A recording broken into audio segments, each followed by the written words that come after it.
Hello everyone. I, Shubham Raka, welcome you to Utkarsh Online Smart E-Learning Program. I hope that कि आप सभी लोग स्वस्थ होंगे और घर पर होंगे. Today, dear students, we are talking about reactivity series.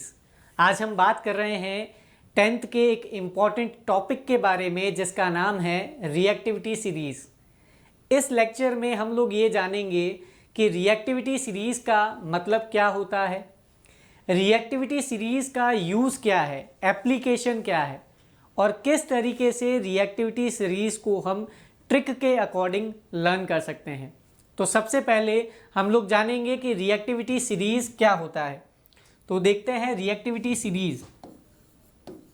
तो देखिए, जब भी बात करते हैं रिएक्टिविटी सीरीज़ के बारे में, किसके बारे में बात करते हैं, अगर हम बात करते हैं रिएक्टिविटी सीरीज़ के बारे में, तो देखिए मेटल्स जो होती है, अगर मैं बात करता हूँ किसकी, मेटल्स की, तो हमारे नेचर में अलग अलग तरह की मेटल्स प्रेजेंट होती है.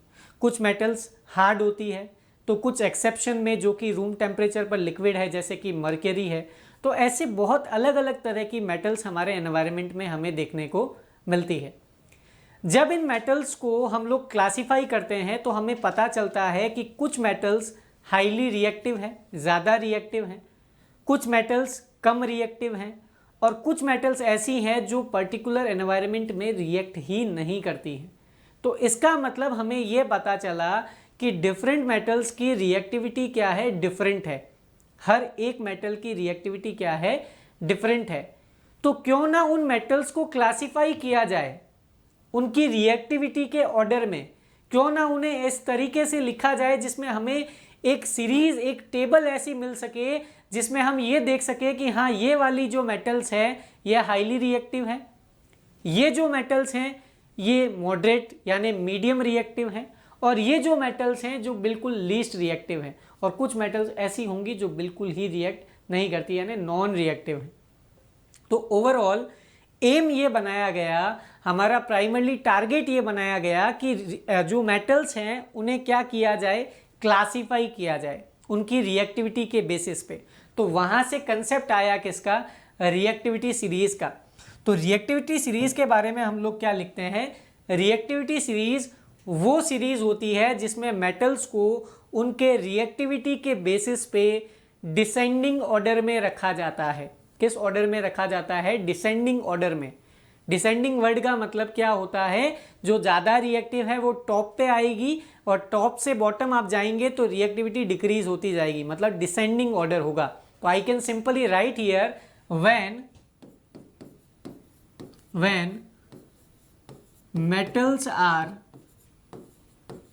when metals are arranged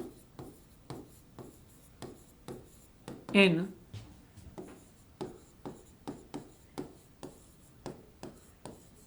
descending order of their reactivity, when metals are arranged in descending order of their reactivity, then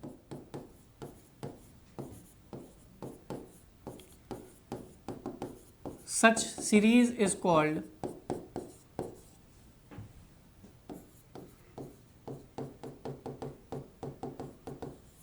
reactivity series.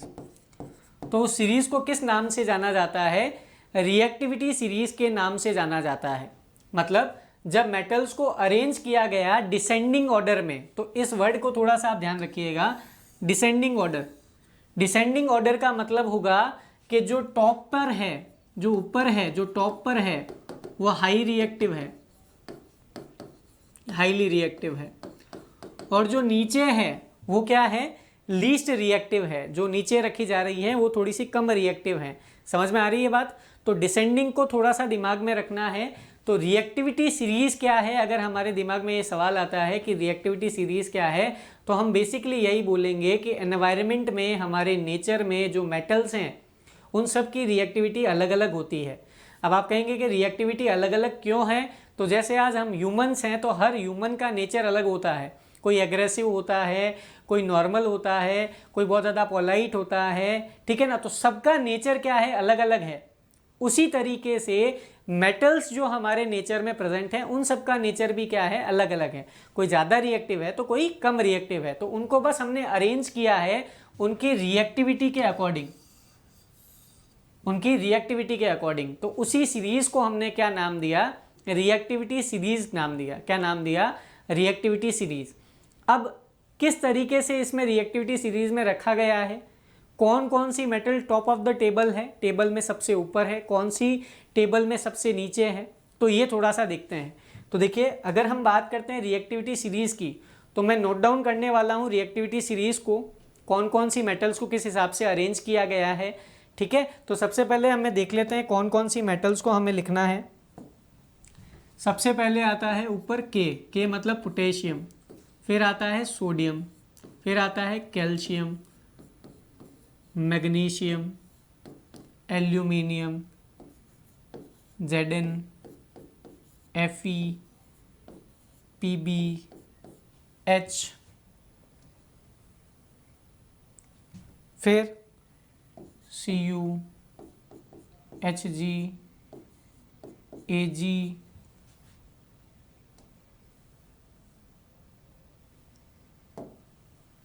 Pt और Au। तो ये हमारे पास में रिएक्टिविटी सीरीज का ऑर्डर है। क्या है देखिए, मैं नाम आपको पहले बता देता हूँ, सिंबल्स लिखे हैं मैंने यहाँ पे, तो नाम मैं आपको बता देता हूँ इनके नाम क्या क्या हैं। वैसे बेसिकली 9th और 10th में जब हम लोग पढ़ते हैं तो हमें सिंबल्स के साथ साथ में जब हम नेम लर्न करते हैं ना एलिमेंट्स के, तो हमें सिंबल्स भी पता होते हैं। तो के क्या होता है, पोटेशियम होता है, Na सोडियम होता है, Ca कैल्शियम होता है, Mg मैग्नीशियम होता है, Al aluminium, Zn zinc, Fe iron, Pb lead, H मतलब हाइड्रोजन, Cu यानी कॉपर, Hg यानी मर्क्यूरी, Ag यानी सिल्वर, Pt यानी प्लेटिनम और Au का मतलब होता है गोल्ड। तो ये कुछ मेटल्स हैं जिनको अरेंज किया गया है। क्या ये सारी मेटल्स हो गई एनवायरनमेंट की? नहीं। तो ये हमारे सिर्फ 10th के सिलेबस के अकॉर्डिंग मेटल्स को अरेंज किया गया है। जब हायर क्लासेस में जाते हैं तो ओवरऑल सारी मेटल्स का अरेंजमेंट देखने को मिलता है, ठीक है। तो ये हमारे 10th के अकॉर्डिंग है, जो सीरीज हमें गिवन है उसके अकॉर्डिंग इस सीरीज को हमने बनाया है। ये सीरीज इतनी सी नहीं है, सीरीज बहुत ज़्यादा बड़ी है, ठीक है ना। वो 11th और 12th स्टैंडर्ड के अकॉर्डिंग अलग है, पर हमें यहाँ तक इसे लर्न करना है। तो नाम मैंने आपको सारे बता दिए हैं। अब जो टॉप ऑफ द टेबल है वो आपको पता है वो क्या है, हाईली रिएक्टिव है। ये हाईली रिएक्टिव है। टॉप ऑफ द टेबल जो है वो क्या है, हाईली रिएक्टिव है।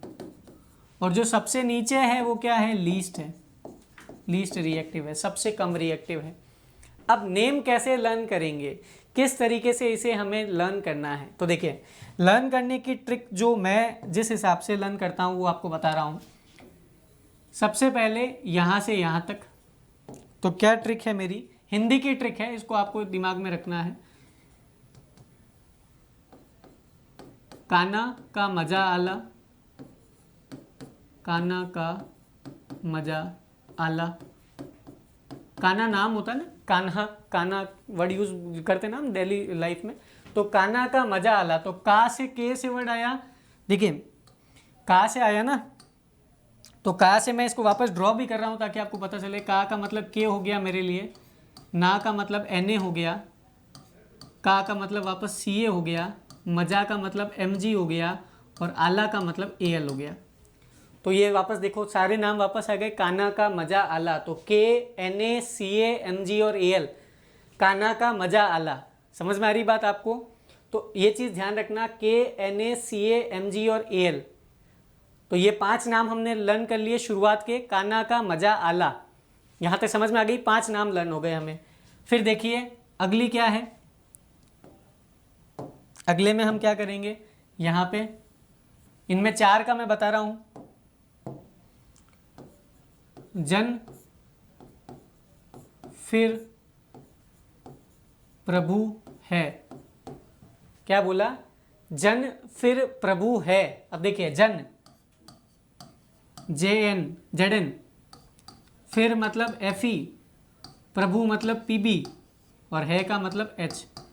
तो हमने क्या लिख दिया, जन फिर प्रभु हैं, तो Zn Fe Pb और H, तो ये भी हमारे को लर्न हो गया। जन मतलब Zn, फिर का मतलब Fe, प्रभु का मतलब Pb और H का मतलब क्या हो गया, मतलब है का मतलब क्या हो गया H।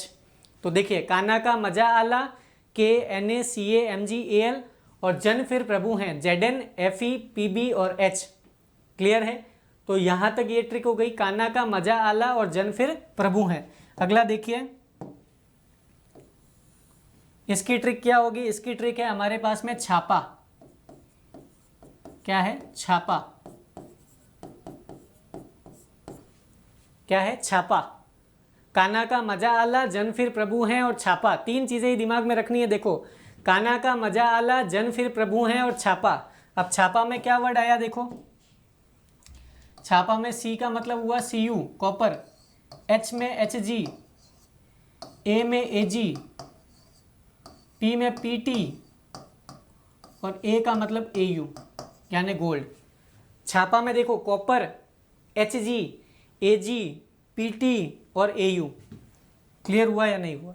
तो छापा, तो देखिए वापस बता रहा हूं, तीन पार्ट में डिवाइड किया मैंने इसको याद रखने के लिए। सबसे पहले मैंने क्या बोला, काना का मजा आला, दूसरा मैंने बोला जन फिर प्रभु हैं और तीसरा मैंने बोला छापा।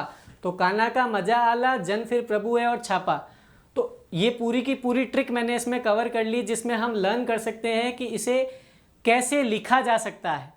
क्लियर हो गया ये आपको? तो रिएक्टिविटी सीरीज को रटना नहीं होता है, रिएक्टिविटी सीरीज को लर्न करना होता है। एक सीरीज हमें लिखनी पड़ती है कि हमें ध्यान में रहे कि ये सीरीज इस तरीके से है। अब इसमें जो ऊपर आ रहे हैं, जो टॉप में आ रहे हैं, वो हाईली रिएक्टिव हैं। अगर जैसे फॉर एग्जांपल मैंने सेलेक्ट कर लिया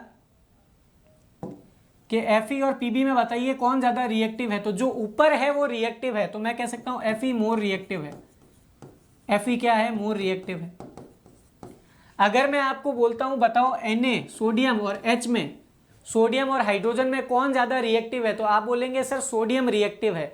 क्यों? क्योंकि सोडियम कहाँ आ रहा है? ऊपर आ रहा है, टॉप ऑफ द टेबल आ रहा है, ऊपर आ रहा है, तो इसका मतलब ये ज्यादा रिएक्टिव है। तो हमें ये पता चल गया, अगर ये जो मेटल्स हमें गिवन है, इनमें से कोई हमें पूछ ले कि बताओ ये दो मेटल है, इनमें से ज़्यादा रिएक्टिव कौन है, तो आप देखेंगे दोनों में से टेबल में जो ऊपर आता है ना वो ज़्यादा रिएक्टिव है, और जो नीचे आता है वो रिएक्टिव नहीं है, मतलब लेस रिएक्टिव है उसके कंपैरिजन में। तो ये चीज़ क्लियर हो गई आपको? यहाँ तक समझ में आ गया? तो रिएक्टिविटी सीरीज को कैसे लर्न करना है? तीन पार्ट्स में, 3 पार्ट्स में, काना का मजा आला, जन फिर प्रभु है और छापा। इन तीन में याद रखेंगे और पूरा मामला क्लियर हो जाएगा। तो ये रिएक्टिविटी सीरीज थी हमारी, जिसके बारे में हम बात कर रहे थे कि भाई रिएक्टिविटी सीरीज होती क्या है। पहले तो हमने ये जाना, फिर हमने ये जाना कि रिएक्टिविटी सीरीज को लिखा कैसे जाएगा, तो इस तरीके से लिखा जाएगा। समझ में आ गई? अब बात आती है कि सर ये रिएक्टिविटी सीरीज का यूज़ क्या है, हम रिएक्टिविटी सीरीज क्यों पढ़ रहे हैं? भाई हमें क्यों जानना है कि ये मेटल ज़्यादा रिएक्टिव है, ये मेटल कम रिएक्टिव है? तो उसका रीज़न ये होता है कि जब किसी मेटल ए का रिएक्शन, मेटल ए की रिएक्शन हम मेटल सॉल्यूशन के साथ में करवाते हैं, किसके साथ में करवाते हैं? मेटल सॉल्यूशन के साथ में। और मेटल भी कौन सी? बी मेटल, कोई दूसरी मेटल है, उसके सॉल्यूशन के साथ में करवाते हैं। तो वहां पे वो रिएक्शन होगी या नहीं होगी, इसके लिए हमें रिएक्टिविटी सीरीज चाहिए होती है। कैसे? देखो वापस बता रहा हूं। जैसे मान लीजिए मैंने यहां पे लिखा Fe, आयरन की रिएक्शन मैंने कॉपर सल्फेट के सॉल्यूशन के साथ में करवाई। ये आयरन है और ये क्या है? कॉपर सल्फेट है। ठीक है, तो आयरन की रिएक्शन मैंने किसके साथ में करवाई? कॉपर सल्फेट के साथ में करवाई। किसके साथ में करवाई? कॉपर सल्फेट के साथ में। तो जब ये रिएक्शन हम करवा रहे हैं तो देखिएगा यहां पे आयरन एक मेटल है और कॉपर भी अपने आप में क्या है? एक मेटल है ना? ये दोनों क्या है? आपस में मेटल है। तो जब ये रिएक्शन होती है तो हमेशा याद रखना, जो हाई रिएक्टिव मेटल है, जो हाई रिएक्टिव मेटल है वो लेस रिएक्टिव मेटल को हटा सकती है। लेस रिएक्टिव मेटल को क्या कर सकती है? डिस्प्लेस कर सकती है, हटा सकती है। क्लियर है या नहीं है? तो यहाँ पे Fe और कॉपर में हाईली रिएक्टिव कौन है? Fe है। कौन है? Fe है। तो ये Fe इस कॉपर को क्या कर सकती है, हटा सकती है या नहीं हटा सकती है। तो इसके लिए हमें रिएक्टिविटी सीरीज देखनी पड़ेगी। तो मुझे क्या देखना है, एक Fe देखना है, कॉपर देखना है। तो जल्दी से देखेंगे Fe और कॉपर में ऊपर कौन आ रहा है, तो आप बोलेंगे सर ऊपर Fe आ रहा है। कौन आ रहा है, Fe आ रहा है। तो इसका मतलब मैं ये कह सकता हूं ये Fe जो है ये हाई रिएक्टिव है। ये क्या है, हाई रिएक्टिव है। किसके कंपैरिजन में, कॉपर के कंपैरिजन में। तो इसका मतलब Fe हाई रिएक्टिव है और कॉपर लेस रिएक्टिव है। तो इसका मतलब Fe कॉपर को यहां से क्या कर देगा, डिस्प्लेस कर देगा। और जब डिस्प्लेस करेगा तो क्या बनाएगा, FeSO4 प्लस Cu। क्या बनाएगा, FeSO4 प्लस Cu। तो मतलब ये चीज कब पता चली हमें, अगर मैं ये रिएक्टिविटी सीरीज नहीं पढ़ता, अगर मुझे कोई रिएक्टिविटी सीरीज नहीं बताता और ये रिएक्शन मुझे दे देता और मुझे बोलता कि बताओ कि ये रिएक्शन हो सकती है या नहीं हो सकती है, क्या ये रिएक्शन सही है या गलत है। तो सही या गलत मुझे कब पता चलेगा, जब मुझे ये पता चलेगा कि इन दोनों मेटल में से ज़्यादा रिएक्टिव कौन सी है, कौन ज़्यादा रिएक्टिव है। जो ज़्यादा रिएक्टिव है वो लेस रिएक्टिव को हटा सकती है, लेस वाली ज़्यादा को नहीं हटाएगी। ये चीज़ ध्यान रखना। जैसे मान लीजिए अगर मैं एक रिएक्शन लिखता हूँ, फॉर एग्जाम्पल, इसी में आपको एक एग्जाम्पल बताता हूँ मैं आपको। जैसे मैं रिएक्शन लिखता ये वाली कि copper plus FeSO4, copper plus FeSO4, और फिर मैं आपको यहाँ लिखता Cu, तो बना हुआ है CuSO4 प्लस Fe, और फिर मैं बोलता बताओ ये रिएक्शन सही है या गलत है। तो आप एक चीज देखिए, यहां कॉपर है, ये Fe है। कॉपर क्या है, लेस रिएक्टिव है। आपने अभी किया था, कॉपर क्या है, लेस रिएक्टिव है। तो क्या लेस रिएक्टिव ज्यादा रिएक्टिव को हटा सकता है क्या, क्या कॉपर Fe को हटा सकता है क्या, तो नहीं हटा सकता। जो लेस रिएक्टिव है वो मोर रिएक्टिव को नहीं हटा सकता। तो इसका मतलब कॉपर यहां नहीं आएगा, इसको हटा ही नहीं सकता, तो ये प्रोडक्ट नहीं बनेगा ना। तो इसका मतलब ये रिएक्शन ही क्या है, गलत है। ये रिएक्शन ही क्या है, गलत है। तो मतलब मेटल की रिएक्शन अगर मेटल सॉल्यूशन के साथ में करवाते हैं तो ये रिएक्शन होगी या नहीं होगी, इसका पता कौन करवाता है, इसका पता हमें करवाती है रिएक्टिविटी सीरीज। कौन करवाती है, रिएक्टिविटी सीरीज करवाती है। अगर हमें रिएक्टिविटी सीरीज पता है तो हम ये बता सकते हैं कि ये वाली जो मेटल है, दिस मेटल इज रिएक्टिव और नॉट, ये वाली मेटल रिएक्टिव है या नहीं है। मतलब ये इसको डिस्प्लेस कर सकती है या नहीं कर सकती है। तो ये चीज़ें हमें किससे पता चलती है, रिएक्टिविटी सीरीज से पता चलती है। इसमें एक और एग्जांपल से मैं आपको क्लियर कर देता हूं ताकि आपको ये पूरा समझ में आ जाए। जैसे मैंने यहां पर लिखा Ag plus HCl, Ag plus HCl, क्या लिखा, Ag प्लस HCl। अब मैं बोलता हूं ये बनेगा AgCl प्लस H2, और मैंने आपसे पूछा बताओ ये रिएक्शन सही है या गलत है। तो आपके पास में दो चीज़ें आई, एक तो आई Ag और एक आया H। तो आपको ये देखना है Ag कहाँ आ रहा है, H कहाँ आ रहा है। ठीक है, तो रिएक्टिविटी सीरीज देखिए, Ag कहाँ आ रहा है, नीचे, और H कहाँ आ रहा है, ऊपर। मतलब Ag नीचे आ रहा है, इसका मतलब लेस रिएक्टिव है। तो ये लेस रिएक्टिव है, और H ऊपर था तो ये हाई रिएक्टिव है। तो क्या लेस रिएक्टिव हाई रिएक्टिव को हटा सकता है क्या, less reactive can displace high reactive, no. तो इसका मतलब ये जो प्रोडक्ट बनाया गया है ये गलत बनाया गया है। तो हम ये बोल सकते हैं ये रिएक्शन गलत है, ये रिएक्शन हो नहीं सकती। तो मतलब जब भी मेटल की मेटल सॉल्यूशन के साथ रिएक्शन करवाते हैं तो वो रिएक्शन पॉसिबल होगी या नहीं होगी, वो सिर्फ और सिर्फ हम किससे बता सकते हैं, रिएक्टिविटी सीरीज से बता सकते हैं। तो ओवरऑल इस लेक्चर में हम लोगों ने क्या पढ़ा कि रिएक्टिविटी सीरीज क्या होता है, कैसे रिएक्टिविटी सीरीज को हम लर्न कर सकते हैं, क्या उसकी ट्रिक है, और उस रिएक्टिविटी सीरीज की एप्लीकेशन क्या है। तो ओवरऑल इसमें हमने पूरा ये चीज़ कंप्लीट कर ली है और कवर कर ली है। अगर ये वीडियो आपको पसंद आया, ये लेक्चर अगर आपको सही लगा, तो इस लेक्चर को, इस वीडियो को लाइक कीजिए और शेयर कीजिए, और हमारे चैनल को सब्सक्राइब करना मत भूलिए। Thank you.